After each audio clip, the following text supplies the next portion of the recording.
March 23, 625 AD. The Prophet of Islam was losing badly. His army of 700 men had started the morning with the upper hand, pressing the Meccan force of 3,000 back across the plain north of Mount Uhud, the Meccan lines bending under the Muslim assault, men dropping their weapons and running. The victory looked so complete, so inevitable, that 40 of the 50 Muslim archers stationed on a hill to protect the army's left flank did something their commander had explicitly, directly, and emphatically told them not to do.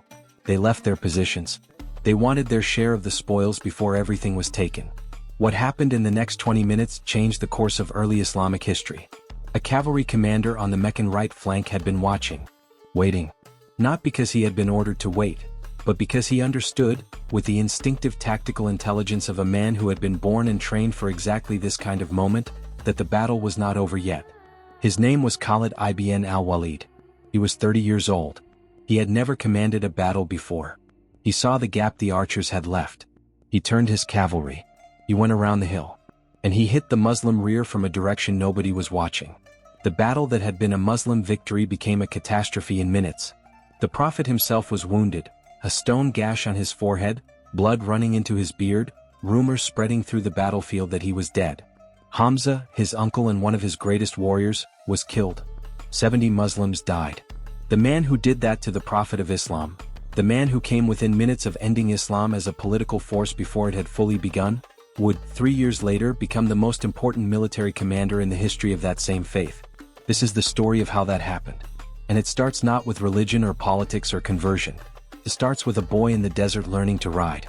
Before we get into the battle, if you have never heard of Khalid ibn al-Walid, you are about to understand why military historians consider him one of the most extraordinary commanders who ever lived. Over 100 battles. Never defeated. Not once. Subscribe now, hit the like button, and let's go back to Mecca. Because this story starts long before Uhud. Mecca in 592 AD was not a city in the way that Constantinople or Ctesiphon were cities. It was something different. A trading hub, a religious center, a place where the Arab tribal world intersected with the commercial networks of the Byzantine and Persian empires. The Kaaba sat at its heart, a cube-shaped shrine housing 360 idols, one for each day of the Arabian calendar, the destination of pilgrims from across the peninsula.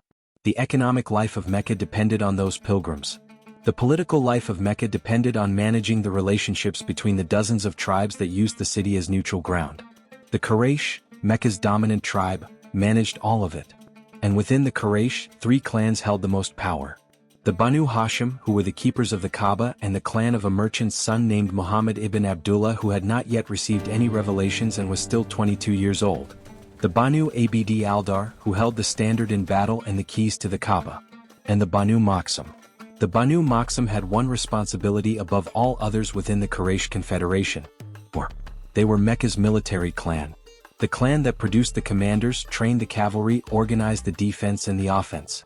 A boy born into the Banu Makhzum was born into a world where the highest virtue was martial excellence and where everything, education, status, reputation, marriage prospects, the respect of your peers, flowed from how well you could fight and how well you could lead others in fighting. Khalid ibn al-Walid was born into that world in approximately 592 AD. His father, al-Walid ibn al-Mughira, was one of the most powerful men in Mecca. Wealthy, influential, a recognized arbitrator of disputes, a man whose opinion shaped the political decisions of the entire Quraysh. He was known by the title al-Wahid, the One, a name given only to men of unquestioned preeminence. From this father, Khalid inherited a position, a name and an expectation. From the Banu Makhzum, he inherited a curriculum. Muhammad ibn Abdullah was not a stranger. He was Quraysh. He was from the Banu Hashim, a respected clan though not the wealthiest or most powerful. He was known in Mecca as Al-Amin, the trustworthy, a man whose honesty in business dealings had given him a reputation that extended beyond his clan. He was 40 years old when, in 610 AD, he began telling people that he had received a revelation from God through the angel Jibreel, that there was one God, that the idols in the Kaaba were false, that the social order of Mecca, the hierarchy of wealth, the treatment of the poor, the buying and selling of human beings, was in direct opposition to the will of that God. The Quraysh listened to this for a while. Then the Banu Makhzum organized the opposition. This was their role, the military and political spine of Quraysh. And the threat that Muhammad's message posed to Mecca was not primarily theological. It was economic. The pilgrim trade that sustained the city depended on the Kaaba and its 360 idols. The authority of the Quraysh depended on their role as custodians of that shrine. If Muhammad was right, if there was only one God and all the others were fiction, then the entire economic and political structure of Mecca was built on a lie. The Banu Makhzum did not accept this gracefully. Khalid's first cousin Abu Jahl, Amr ibn Hisham, a man whose nickname means father of ignorance and who earned it, became the most vocal and organized opponent of Muhammad in Mecca. He organized the boycott of Muhammad's clan, the Banu Hashim, between 616 and 618, a sustained campaign of economic pressure designed to starve the early Muslim community into abandoning their faith. Children went hungry. Old men died. Khalid was not Abu Jahl. He was younger, more contained, more focused on the purely military aspects of the conflict. But he was Banu Makhzum. He trained with men who would fight Muslims. He attended the councils where the strategy against Muhammad was decided. He was, in every practical sense, on the side of the opposition, not necessarily from ideology but from clan loyalty and from the simple reality that in Mecca in 615 AD, if you were Banu Makhzum, this was the side you were on. Does this man not understand what he is doing to us? Abu Jahl said at one such council, according to al-Waqidi's account, he is not just changing religion. He is tearing apart every relationship, every loyalty, every obligation that holds this city together. Khalid sat at the edge of the council and said nothing. He was listening. He was always listening. Then in 624 AD, the war that had been building for years became actual war, and changed everything Khalid thought he knew about which side was going to win it. March 13, 624 AD. The wells of Badr, southwest of Medina. The Quraysh sent an army of approximately 950 men to protect a valuable caravan and, if the opportunity arose, to settle the Muhammad problem permanently. The Muslims met them with 313 men, outnumbered more than 3 to 1, without significant cavalry, without armor in most cases, led by a man whose military experience at that point was essentially zero. The Quraysh lost. Not slightly. Not narrowly. Catastrophically.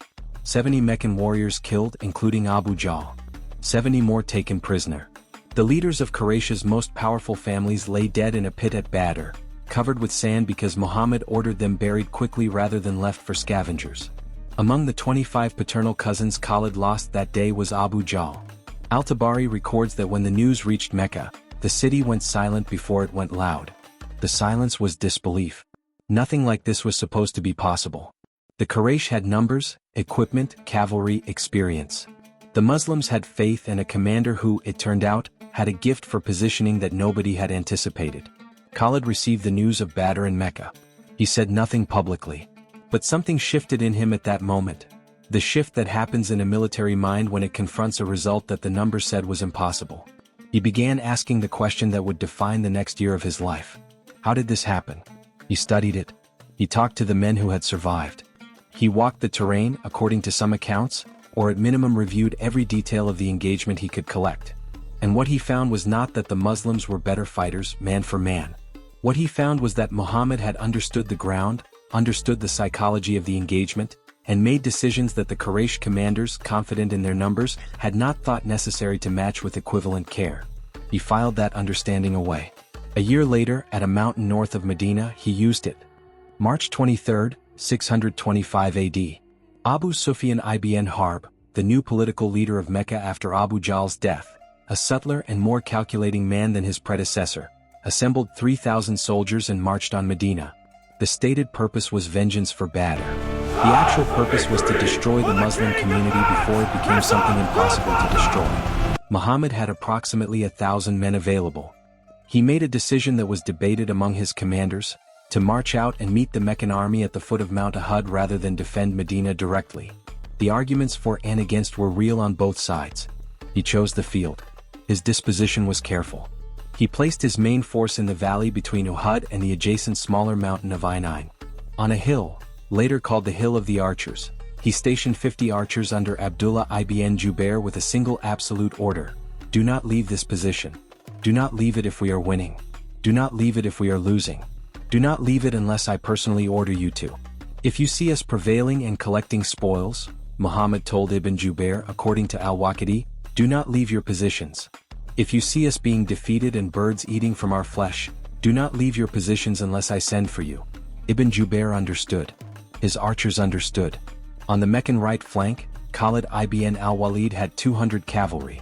His assignment was to find a way around the Muslim left flank and attack from the rear.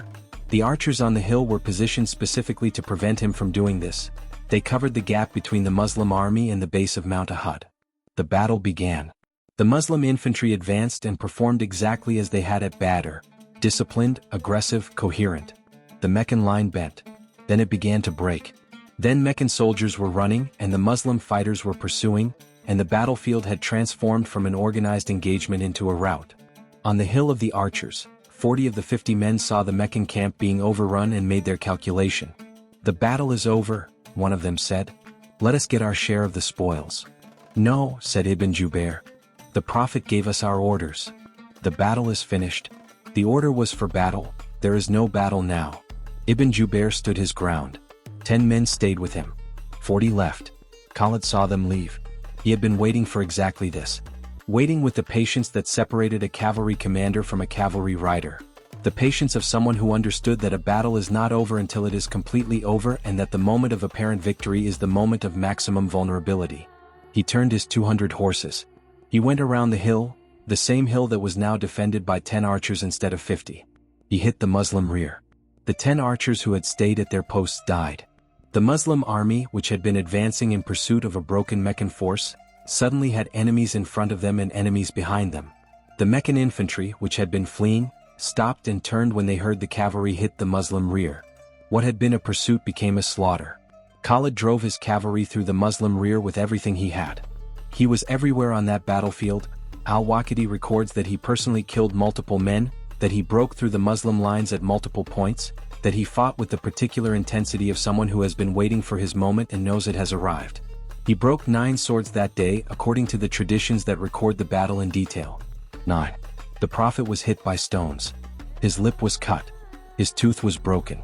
He went down briefly, and for several terrifying minutes the rumor spread through both armies that Muhammad was dead. He was not dead, but 70 Muslims were. Hamza ibn Abdul Muttalib, Muhammad's uncle, the most feared warrior on the Muslim side, was killed by a javelin thrown by an Ethiopian named Washer, hired specifically for that purpose. The Muslim army, reorganized around the reality that their prophet was alive, managed to withdraw to the higher ground of Mount Uhud where the Meccan cavalry could not effectively operate.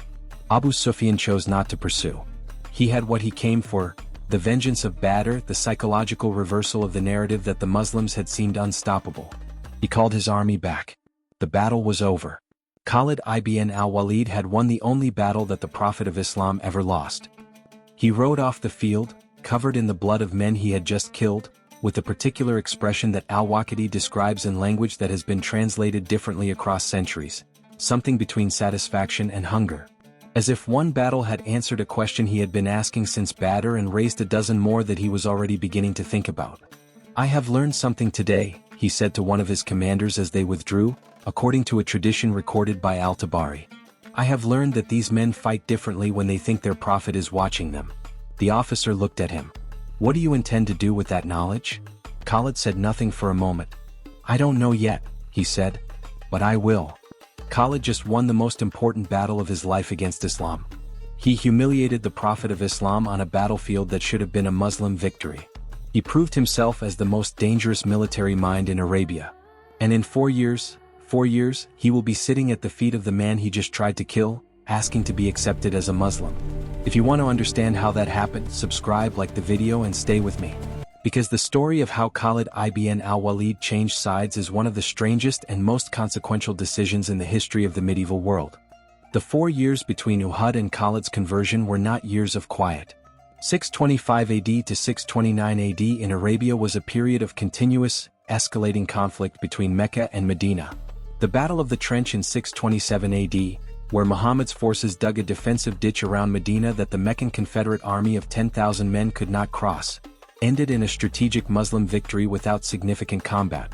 Khalid was there as part of the Meccan cavalry. He found no gap to exploit. There was nothing to flank. He was present at the skirmishes and negotiations of these years. He fought in the smaller engagements. He maintained his reputation as the most dangerous cavalry commander in Arabia. And he watched. He watched the Muslim community grow in discipline, in numbers, in the quality of its organization. He watched Abu Sufyan's political position in Mecca become less certain as the practical costs of the ongoing conflict with Medina mounted. He watched what happened to men who fought against Muhammad.